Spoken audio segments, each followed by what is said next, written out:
প্রিয় ষষ্ঠ শ্রেণীর শিক্ষার্থীরা সবাইকে গণিত ক্লাসে স্বাগতম। আশা করি তোমরা সবাই ভালো আছো, আমিও ভালো আছি। প্রিয় শিক্ষার্থীরা, আমরা জ্যামিতিক আকৃতির গল্প অভিজ্ঞতা 11 নিয়ে আলোচনা করছিলাম। আমরা গত ক্লাসে যে বিষয়গুলো নিয়ে আলোচনা করেছি বা যে সমস্যাগুলো সমাধান করেছি, মোহিত তুমি বলো দেখি, গত ক্লাসে আমরা কোন কোন বিষয় নিয়ে আলোচনা করেছি, কি সমস্যা সমাধান করেছি? আচ্ছা, ঠিক আছে, থ্যাংক ইউ। মোহিত বসো, তোমার উত্তর সঠিক হয়েছে। চলো আমরা গত ক্লাসে যে বিষয়গুলো নিয়ে আলোচনা করেছি সেটি একটু স্মৃতিচারণ করে আসি। আমরা গত ক্লাসে এরকম একটা সমস্যা ছিল, চিত্রে এবিসি বিডি মধ্যমা বিসি বাহুর দৈর্ঘ্য এডি এর দৈর্ঘ্যের দ্বিগুণ ত্রিভুজটি কি ধরনের, উত্তরের সপক্ষে যুক্তি দিয়েছিলাম। আমরা দেখেছিলাম যে এই এসি বাহু আর বিসি বাহু দুইটা সমান। আমরা জানি একটা ত্রিভুজে দুইটা বাহু সমান হলে ত্রিভুজটি সমদ্বিবাহু ত্রিভুজ, আমরা এটা প্রমাণ করেছিলাম। দ্বিতীয় যে সমস্যাটা সমাধান করেছিলাম সেটা হচ্ছে এরকম একটা বাগান, আর এইভাবে একটি রাস্তা আছে 1 মিটার চওড়া। বাগানটির পরিসীমা নির্ণয় করতে বলেছিল। এই বাগানের দৈর্ঘ্য দিয়েছিল 30 মিটার আর বাগানের প্রস্থের দিকে দিয়েছিল হচ্ছে 40 মিটার। আমরা খুব সহজেই পরিসীমা বের করেছিলাম। দ্বিতীয় আর একটা প্রশ্ন ছিল, সেটা হচ্ছে এই যে রাস্তা রয়েছে, রাস্তার ক্ষেত্রফল কত সেটাও নির্ণয় করতে বলেছিল। রাস্তা দুইটার ক্ষেত্রফল নির্ণয় করতে বলেছিল, মোট ক্ষেত্রফল। আমরা পরিসীমা খুব সহজে নির্ণয় করেছিলাম। দৈর্ঘ্য বরাবর যেহেতু দুইটা দৈর্ঘ্য রয়েছে দিকে দিকটা, আমরা এই দৈর্ঘ্য দুইটা যোগ করেছিলাম, প্রস্থের দিকে দুইটা প্রস্থ ছিল, এই দুইটা যোগ করে পরিসীমা নির্ণয় করেছিলাম। অথবা আমরা যদি 2 গুণ দৈর্ঘ্য যোগ প্রস্থ এই সূত্র দিয়েও নির্ণয় করতে পারতাম, কোনো অসুবিধা হতো না, একই মান আসতো, ভিন্ন মান আসতো না। আমরা দৈর্ঘ্য বরাবর এই রাস্তাটার ক্ষেত্রফল নির্ণয় করেছিলাম। যেহেতু দৈর্ঘ্য 40 মিটার, প্রস্থ এই পুরুত্ব চওড়া ছিল 1 মিটার, এই কারণে আমরা দৈর্ঘ্য বরাবর রাস্তার ক্ষেত্রফল পেয়েছিলাম 40 বর্গ মিটার। আর এটা হচ্ছে প্রস্থ বরাবর রাস্তা। তবে এর মাঝখানে যেহেতু এই ক্ষেত্রফলটুকু আমরা আগেই বের করে ফেলেছি, এই কারণে আমরা প্রস্থের দিকে যখন ক্ষেত্রফল নির্ণয় করেছিলাম তখন এই প্রস্থ বরাবর যে দৈর্ঘ্যটা রয়েছে সেখান থেকে 1 মিটার বাদ দিয়েছিলাম। আর এই রাস্তার চওড়া যেহেতু এটাও 1 মিটার, এই কারণে আমরা 1 গুণ করেছিলাম। 30 থেকে 1 বাদ দিয়ে আমরা 29, এর সাথে 1 গুণ করে 29 বর্গ মিটার পেয়েছিলাম। এরপরে এই দুইটা ক্ষেত্রফল আমরা যোগ করেছিলাম, যোগ করে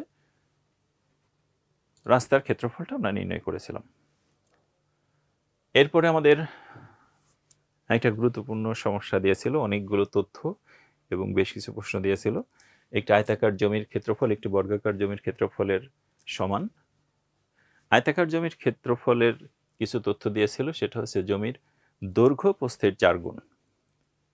এরপর ওই আয়তাকার জমির চারদিকে রশি দিয়ে বা দড়ি দিয়ে 2 বার ঘুরিয়ে বেড়া দিয়েছে। এই বেড়া দিতে টোটালি 5,600 টাকা খরচ হয়েছে। এরপরে আয়তাকার জমির পরিসীমা নির্ণয় করতে বলা ছিল। খতে বর্গাকার জমিতে প্রতি 4 বর্গমিটার জায়গায় একটি করে পেঁপের চারা রোপণ করলে কতটি চারা লাগবে, এরকম একটা সমস্যা আমরা সমাধান করেছিলাম। প্রথমে আমরা 2 বার বেষ্টন দিয়ে কত টাকা খরচ হয় সেটা বের করেছিলাম। এরপর 1 বার বেষ্টন দিয়ে খরচ হয়েছিল 2800 টাকা। এই 2800 টাকা খরচ হয়েছে, কিন্তু রশির দৈর্ঘ্য কত সেটা আমরা কিন্তু বের করিনি।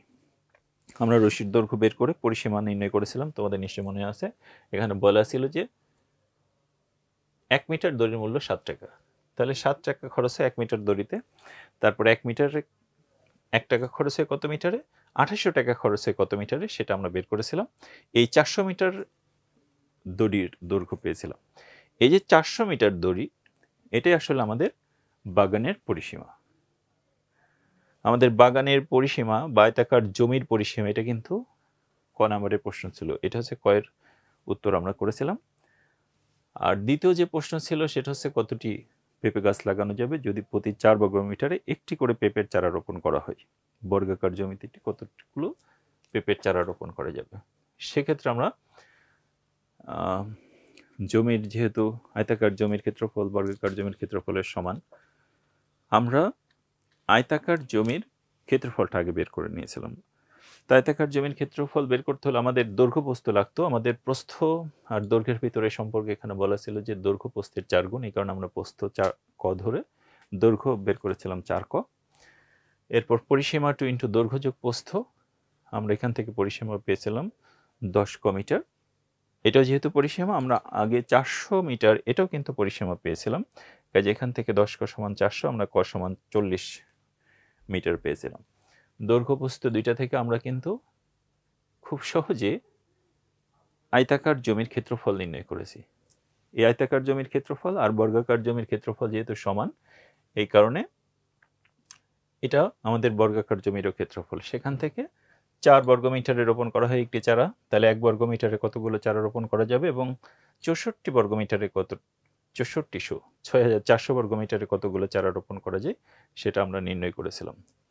আমাদের চারার সংখ্যা আসছিল হচ্ছে ১৬০০টি। আমরা গত ক্লাসে এই বিষয়গুলো নিয়ে আলোচনা করেছিলাম। আমরা চলো আরেকটা একক কাজ করি। সবাই খাতা কলম নিয়ে রেডি। আমাদের এরকম একটা সামান্তরিক দিয়ে আছে। সামান্তরিকের এই লম্ব দিয়ে আছে হচ্ছে ৫ মিটার, বিডিআর একটি কর্ণ, এদিক বরাবর ক মিটার, এদিকেও ক মিটার, বিপরীত বাহুগুলো যেহেতু সামান্তরিকের সমান। এদিকে ২ ক মিটার, উপরের দিকে ২ ক মিটার। আমাদের প্রশ্ন হচ্ছে চিত্রের সামান্তরিক ক্ষেত্রটির পরিসীমা ১৮০ মিটার এবং এর ক্ষেত্রফল একাধিক উপায়ে নির্ণয় করতে হবে। ভিন্ন ভিন্ন উপায়ে আমাদের এর ক্ষেত্রফল নির্ণয় করতে হবে। আমরা কি কি উপায়ে এই সামান্তরিকটার ক্ষেত্রফল নির্ণয় করতে পারি চলো সেটা একটু দেখে নিই।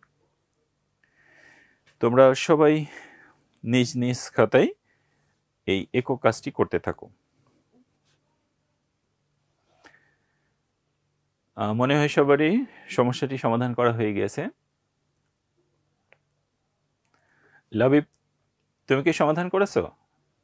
আচ্ছা, ঠিক আছে।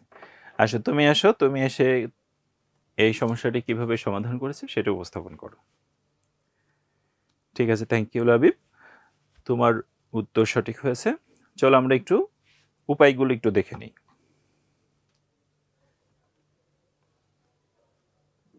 আমাদের প্রশ্ন ছিল সামান্তরিক ক্ষেত্রটির ক্ষেত্রফল যৌক্তিক ব্যাখ্যা সহ একাধিক পদ্ধতিতে নির্ণয় করতে হবে। খতে দেখাও যে সামান্তরিক ক্ষেত্রটির ক্ষেত্রফল ত্রিভুজ ক্ষেত্র এবিডি এর দ্বিগুণ। অনেকগুলো প্রশ্ন। আমরা প্রথমেই সামান্তরিক ক্ষেত্রটির ক্ষেত্রফল ভিন্ন ভিন্ন উপায়ে নির্ণয় করা যায় কিনা সেটি একটু দেখে নিই। দেখো, আমাদের যে তথ্যগুলো দেয়া ছিল সেই তথ্য থেকে আমরা একটু সমাধান করার চেষ্টা করি। দেখো, এখানে বলা আছে যে সামান্তরিক ক্ষেত্রটির পরিসীমা ১৮০ মিটার। পরিসীমা কাকে বলে? পরিসীমা মানে যতগুলো বাহু থাকে সেই বাহুগুলোর যোগফল। হ্যাঁ, থ্যাংক ইউ। আমরা এ বি সি ডি এই সামান্তরিকটিতে ৪টি বাহু দেখছি, কাজে এই ৪টি বাহু আমরা যোগ করব। যোগ করলে সামান্তরিকের পরিসীমা পাওয়া যাবে। একটা বাহু এবি, বিসি, সিডি এবং এডি। আমরা যদি এই বাহুগুলো যোগ করি তাহলে আমাদের পরিসীমা পাওয়া যাবে। এবিসিডি সামান্তরিকের পরিসীমা সমান এবি বাহু, বিসি বাহু, সিডি বাহু এবং এডি বাহু যোগ করব। এবি বাহুর দৈর্ঘ্য কত? এবি বাহুর দৈর্ঘ্য দেখো ২ ক।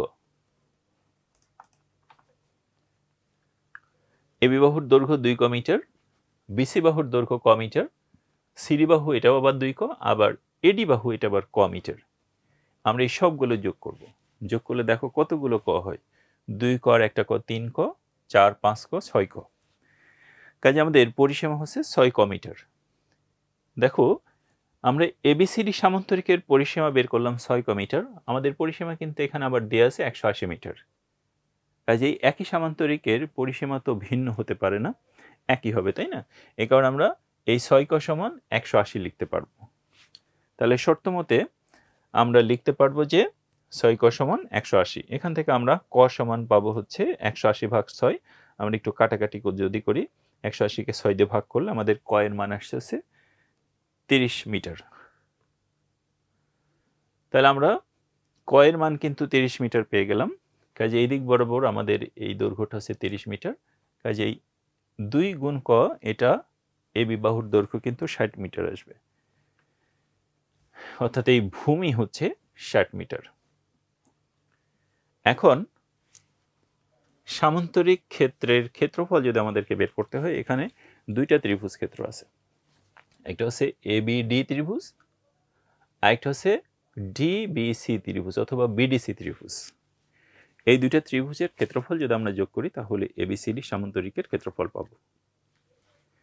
আমরা কি ABD এই ত্রিভুজটার ক্ষেত্রফল বের করতে পারবো? অবশ্যই পারবো, কারণ এই ত্রিভুজের আমরা ইতিমধ্যে ভূমি 2 গুণ ক মানে 30 অর্থাৎ এটা 60 মিটার এটা বের করতে পেরেছি। আমাদের এই লম্বটাও দিয়ে আছে 5 মিটার। কাজে আমরা খুব সহজেই ABD এই ত্রিভুজটার ক্ষেত্রফল বের করতে পারবো ভূমি গুণ উচ্চতা ভাগ 2 করে। আর ABD ত্রিভুজের ক্ষেত্রফল যা হবে BDC এই ত্রিভুজের ক্ষেত্রফলও কিন্তু তাই হবে, কারণ আমরা জানি একটা সামান্তরিকের কর্ণ সামান্তরিকটিকে সমান ক্ষেত্রফল বিশিষ্ট দুইটা ত্রিভুজে বিভক্ত করে। এই কারণে ABD এর ক্ষেত্রফল আর BDC এর ক্ষেত্রফল এই দুইটা কিন্তু সমান হবে। চলো আমরা ABD এর ক্ষেত্রফল হচ্ছে ভূমি গুণ উচ্চতা ভাগ 2, আর BDC এর এখানে ভূমি হচ্ছে DC আর উচ্চতা কিন্তু আগের মতোই DF ভাগ 2, ভূমি গুণ উচ্চতা ভাগ 2। যেহেতু আমাদের AB মানে 2 গুণ 30 অর্থাৎ 60 আমরা বের করে রাখছি, তাহলে 60 গুণ 5 ভাগ 2 করব। 60 গুণ 5 ভাগ 2, এখানেও 60 গুণ 5 ভাগ 2। আমরা কাটাকাটি যদি করি তাহলে এটার মান আসবে হচ্ছে 150, এটার মান 150। এই দুইটা ক্ষেত্রফল যদি যোগ করি তাহলে আমাদের ক্ষেত্রফল আসবে হচ্ছে 300 বর্গমিটার। আমাদের ABCD সামান্তরিকের ক্ষেত্রফল 300 বর্গমিটার। আমরা একটা পদ্ধতি শিখলাম, কিন্তু বলা আছে যে একাধিক পদ্ধতি ব্যবহার করে সামান্তরিকটির ক্ষেত্রফল নির্ণয় করতে হবে। চলো আমরা আর কোনো পদ্ধতি আছে কিনা সেটি একটু দেখে নিই। ABCD সামান্তরিকের ক্ষেত্রফল নির্ণয় করতে হলে ভূমির সাথে উচ্চতা গুণ করলেও কিন্তু সামান্তরিকের ক্ষেত্রফল নির্ণয় হয়। সামান্তরিক ক্ষেত্রের ক্ষেত্রফল নির্ণয়ের আরেকটা সূত্র হচ্ছে ভূমি গুণ উচ্চতা। তো আমরা সামান্তরিকের ক্ষেত্রফল ভূমি গুণ উচ্চতা এটা দিয়েও কিন্তু নির্ণয় করতে পারবো। তোমাদের নিশ্চয়ই মনে আছে আমরা প্রথম যে পদ্ধতি ওই পদ্ধতিতে ক্ষেত্রফল নির্ণয় করেছিলাম 300 বর্গমিটার। আমরা দেখি এখানেও আমাদের ক্ষেত্রফল একই আসে কিনা। পদ্ধতি ভিন্ন হোক, একই ক্ষেত্রের ক্ষেত্রফল তো ভিন্ন হতে পারে না, আমরা পদ্ধতি ভিন্ন হতে পারে কিন্তু ক্ষেত্রফল তো ভিন্ন হবে না, মাঝখানে জায়গার তো কোনো পরিবর্তন হবে না। কাজে ভূমি গুণ উচ্চতা এই ক্ষেত্রেও কিন্তু আমাদের ক্ষেত্রফল একই আসতে হবে, ভিন্ন আসলে কিন্তু চলবে না। তাহলে দেখো আমাদের এই সামান্তরিকের ভূমি AB আর উচ্চতা কিন্তু DF। ভূমি AB এর মান হচ্ছে 60 আর উচ্চতা হচ্ছে এটুকু 5। তাহলে এই 5 ছক 30 আর একটা শূন্য বসালে আমাদের এই ক্ষেত্রেও ক্ষেত্রফল কিন্তু একই আসছে, ভিন্ন আসেনি। ক্ষেত্রফলটা এক্ষেত্রেও অপরিবর্তিত রয়েছে। কাজে আমরা কিন্তু ক্ষেত্রফল দুইটা পদ্ধতিতে নির্ণয় করলাম। প্রথম পদ্ধতিতে ক্ষেত্রফল যা হয়েছিল দ্বিতীয় পদ্ধতিতেও আমাদের ক্ষেত্রফল একই আসছে, ভিন্ন আসেনি। তোমাদের নিশ্চয়ই একই হয়েছে, ভিন্ন হয়নি। আমাদের এরপরের যে কাজ, তোমরা সবাই রেডি আছো তো? আচ্ছা ঠিক আছে, খাতা কলম নিয়ে রেডি। চলো আমরা একটু সমস্যাটা দেখে নিই, তারপরে তোমরা সমাধান করবা। সমস্যাটা হচ্ছে এরকম, একটি ঘরের মেঝে 26 মিটার লম্বা এবং 20 মিটার চওড়া, 4 মিটার লম্বা ও 2 মিটার চওড়া কয়টি মাদুর দিয়ে মেঝেটি সম্পূর্ণ ঢাকা যাবে? প্রতিটি মাদুরের দাম আবার 45 টাকা করে, মোট কত টাকায় বা খরচ হবে? প্রতিটি মাদুরের দাম দিয়ে আছে, কত টাকা খরচ হবে সেটাও বের করতে হবে। ঘরের মেঝের দৈর্ঘ্য 26 মিটার, প্রস্থ 20 মিটার, 4 মিটার লম্বা আর 2.5 মিটার চওড়া মাদুর দিয়ে ঢাকতে হবে। কতগুলো মাদুর লাগবে? প্রতিটি মাদুরের দাম 45 টাকা, মোট কত টাকা খরচ হবে সেটাও আমাকে বের করতে হবে। ঠিক আছে, তোমরা শুরু করো।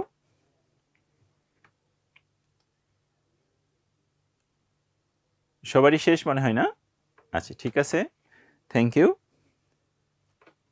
রাকিব, তুমি সমস্যাটি কিভাবে সমাধান করেছো? তুমি সামনে আসো। সামনে এসে তুমি সমস্যাটা ঠিক যেভাবে সমাধান করেছো সেটা একটু উপস্থাপন করো। আচ্ছা, ঠিক আছে রাকিব, থ্যাংক ইউ, তোমার উত্তর সঠিক হয়েছে। চলো আমরা একটু দেখে নিই কিভাবে সমস্যাটি সমাধান করেছে রাকিব অথবা আমরা সমাধান করেছি। যেহেতু আমাদের এখানে ঘরের মেঝের দৈর্ঘ্য দিয়েছিল, প্রস্থ দিয়েছিল, আমরা এখান থেকে খুব সহজেই কিন্তু ঘরের মেঝের ক্ষেত্রফল নির্ণয় করতে পারবো। ঘরের মেঝের ক্ষেত্রফল হবে দৈর্ঘ্য গুণ প্রস্থ এত বর্গ একক। যেহেতু আমাদের দৈর্ঘ্য প্রস্থ মিটারে দিয়ে আছে, কাজে আমরা এটা বর্গ মিটার লিখতে পারবো। আমাদের দৈর্ঘ্য কত? 26, দৈর্ঘ্যের জায়গায় 26 আর প্রস্থের জায়গায় আমরা 20 মিটার বসিয়ে দেবো। তাহলে 26 গুণ 20 যদি গুণ করি তাহলে 520 বর্গ মিটার। এটা হচ্ছে আমাদের ঘরের যে মেঝেটা রয়েছে সেই মেঝের ক্ষেত্রফল। এখন আমাদের দ্বিতীয় যে তথ্য দিয়েছিল সেটা হচ্ছে 4 মিটার লম্বা এবং 2.5 মিটার চওড়া কয়টি মাদুর দিয়ে মেঝেটি ঢাকা যাবে। তাহলে মাদুরেরও ক্ষেত্রফল নির্ণয় করতে হবে আমাদেরকে। মাদুরির দৈর্ঘ্য প্রস্থ থেকে আমরা চলো মাদুরের ক্ষেত্রফলটা একটু নির্ণয় করে ফেলি। মাদুরের ক্ষেত্রফল, মাদুরের দৈর্ঘ্য 4 মিটার, প্রস্থ 2.5 মিটার, এই যে দুইটা গুণ করলে আমাদের ক্ষেত্রফল আসবে হচ্ছে 10 বর্গ মিটার। এখন এই 520 বর্গমিটার জায়গা তোমাকে 10 বর্গমিটারের মাদুর দিয়ে ঢাকতে হবে। 520 বর্গমিটারের এই জায়গাটা 10 বর্গমিটারের মাদুর দিয়ে যদি তোমাকে ঢাকতে হয় তাহলে কতগুলো মাদুর লাগবে সেটা আগে আমরা একটু বের করে নিই। ঘরের মেঝে ঢাকতে মাদুর লাগবে এই 520কে প্রতিটি মাদুরের ক্ষেত্রফল 10 দিয়ে আমরা ভাগ করে দেব। 520কে 10 দিয়ে ভাগ করলে 0 0 কেটে গেলে আমাদের মাদুরের সংখ্যা আসবে 52টি। তোমাদের সবারও তো একই সংখ্যক মাদুর এসেছে, তাই না? কারো কি এর থেকে বেশি বা কম আসছে? আচ্ছা, সবারই 52টি আসছে না? আচ্ছা, ঠিক আছে, থ্যাংক ইউ। এখন আমাদের প্রশ্ন ছিল কত টাকা খরচ হবে। চলো আমরা একটু খরচটা বের করে ফেলি। একটি মাদুরের দাম কিন্তু দেওয়া ছিল 45 টাকা। আমাদের মাদুরের সংখ্যা কতটি বের হয়েছে? 52টি। তাহলে একটি মাদুরের দাম যদি 45 টাকা হয়, 52টি মাদুরের দাম নিশ্চয়ই 45 থেকে 52 গুণ বেশি হবে। কাজেই 45 গুণ 52। এই 45-এর সাথে 52 যদি গুণ করি তাহলে আমাদের মাদুরের মোট দাম বের হয়ে যাবে। আমাদের টোটাল মাদুরের দাম হচ্ছে 2340 টাকা। তোমরা এই 45 আর 52 একটু গুণ করে দেখতে পারো এই 2340 টাকা আসে কিনা। তোমাদেরও কি তাই আসছে? আচ্ছা, ঠিক আছে। তাহলে আমরা মাদুরের মোট দাম বের করে ফেললাম। আমাদের আরেকটা সমস্যা আছে, আমরা এই সমস্যাটার মাধ্যমে আমাদের ক্লাস শেষ করব। চলো একটু সমস্যাটা দেখে নিই। সমস্যাটা হচ্ছে এরকম, একটা চিত্র দিয়ে আছে। এই চিত্রের AB 100 centimetre, AC 120 centimetre, BD 80 centimetre হলে এই CE কত সেটা বের করতে বলছে। এটা হচ্ছে আমাদের সেই চিত্রটা। দেখো, ABCD একটা ত্রিভুজ। এই ত্রিভুজের এটা লম্ব, এই BD হচ্ছে AC-র উপর লম্ব। আবার CE এটা কিন্তু AB-র উপর লম্ব, যেহেতু এটা সমকোণের চিহ্ন, এটা সমকোণের চিহ্ন। তোমাদের বইতেও এই চিত্রটা দেয়া আছে। কাজেই C থেকে AB-র উপর CE কিন্তু লম্ব। আবার B থেকে AC-র উপরে এই BD হচ্ছে লম্ব। আমাদের কি কি দৈর্ঘ্য দিয়ে আছে? দেখো, আমাদের AB দৈর্ঘ্য দিয়ে আছে, অর্থাৎ A থেকে B পর্যন্ত এই দৈর্ঘ্য দিয়ে আছে 100 সেন্টিমিটার। AC দিয়ে আছে 120 সেন্টিমিটার। B থেকে D পর্যন্ত দিয়ে আছে এটুকু হচ্ছে 80 সেন্টিমিটার। কিন্তু আমাদের প্রশ্ন করেছে হচ্ছে CE কত অথবা AC কত। আমরা এই দৈর্ঘ্যটা কিভাবে নির্ণয় করব? ঠিক আছে, তোমরা শুরু করো, সমস্যাটা শুরু করো। আশা করি সবারই সমস্যাটা সমাধান করা হয়ে গিয়েছে। রাইহান, বলো তো তুমি সমস্যাটা কিভাবে সমাধান করেছো? আচ্ছা, ঠিক আছে, থ্যাংক ইউ রাইহান, তোমার উত্তর সঠিক হয়েছে। তুমি সামনে আসো, সামনে এসে তোমার সমস্যাটা যেভাবে সমাধান করেছো সেটা সবাইকে উপস্থাপন করো। আচ্ছা, রাইহানের জন্য একটা করতালি। ঠিক আছে রাইহান, থ্যাংক ইউ। তোমরা রায়হান তুমি ছিটে চলে যাও, আমরা সমস্যাটি কিভাবে সমাধান করতে হয় সেটা আমরা সবাই একটু দেখে নিই। আমাদের এখানে যে তথ্য দেওয়া আছে এই তথ্য থেকে ত্রিভুজ এবিসি এর ক্ষেত্রফল কিন্তু আমরা খুব সহজে নির্ণয় করতে পারবো।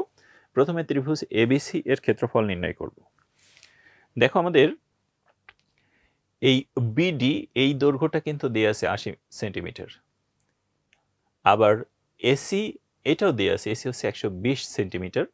তা আমি যদি এই বাহুটাকে ভূমি ধরি, এসিকে ভূমি ধরি, তখন কিন্তু খুব সহজেই এই এসি এর বিপরীত কৌণিক শীর্ষ বি থেকে এই যে বিডি লম্ব আছে, আমরা এটা ভূমি ধরব, বিডি লম্ব ধরব।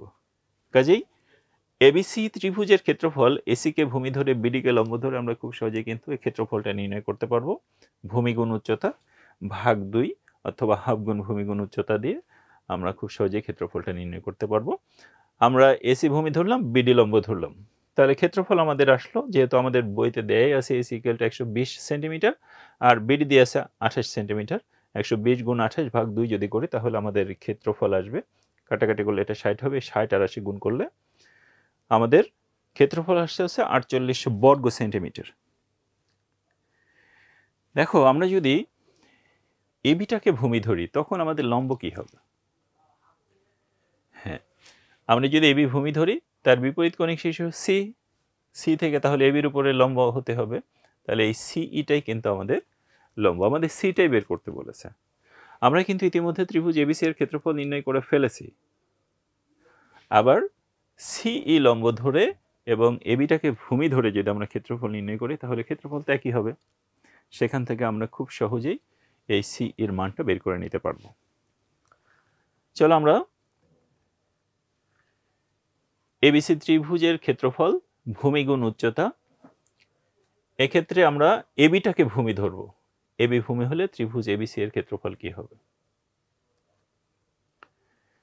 দেখো আমাদের ভূমি কিন্তু দেয়া আছে, আমাদের তথ্যে দেয়া ছিল এবি হচ্ছে 100, মনে আছে তো 100, এই যে দেখো এখানে দেয়া আছে এবি হচ্ছে 100 সেন্টিমিটার, কাজেই এই ভূমির জায়গায় এবির জায়গায় আমি 100 বসিয়ে দেব। আর উচ্চতা হচ্ছে সিই, এখানে সি ওইভাবেই থাকবে ভাগ 2। তো আমরা এই 2 আর 100 কাটাকাটি করতে পারবো, 2 আর 100 যদি কাটি তাহলে আমাদের এখানে 50 হবে, 50 গুণ সিই এভাবে রেখে দেবো, 50 গুণ সিই। আমরা এবিসি ত্রিভুজের ক্ষেত্রফল কিন্তু ইতিমধ্যে বের করেছি, কাজে আমরা শর্ত মতে লিখতে পারি এই 50 গুণ সিই সমান, আমরা আগে যে ক্ষেত্রফল বের করেছিলাম 4800, সেই মানটা বসিয়ে দিলাম, এই 50টা ওই পাশে যে ভাগ হয়ে যাবে, তাহলে সিই সমান 4800 ভাগ 50। আমরা একটু কাটাকাটি করি, কাটাকাটি করলে আমাদের মান আসবে হচ্ছে 96, একটা শূন্য কেটে দেবো, এরপর 96 আসবে, কাজে এই সি এর মান হচ্ছে 96। আমাদের উচ্চতা এবি যখন ভূমি ধরবো তখন উচ্চতা হবে সিই, এই উচ্চতা সিই এর মান হচ্ছে 96। আমাদের একক কাজ এ পর্যন্তই। আমাদের পরবর্তী যে পার্টগুলো রয়েছে সেটা হচ্ছে ত্রিমাত্রিক বস্তু নিয়ে, তোমরা সেই ত্রিমাত্রিক বস্তু নিয়ে আমরা পরবর্তী ক্লাসগুলোতে আলোচনা করব। তোমরা এই একক কাজগুলো একটু ভালো করে প্র্যাকটিস করো, আর সুস্থ থেকো, ভালো থেকো, আল্লাহ হাফেজ।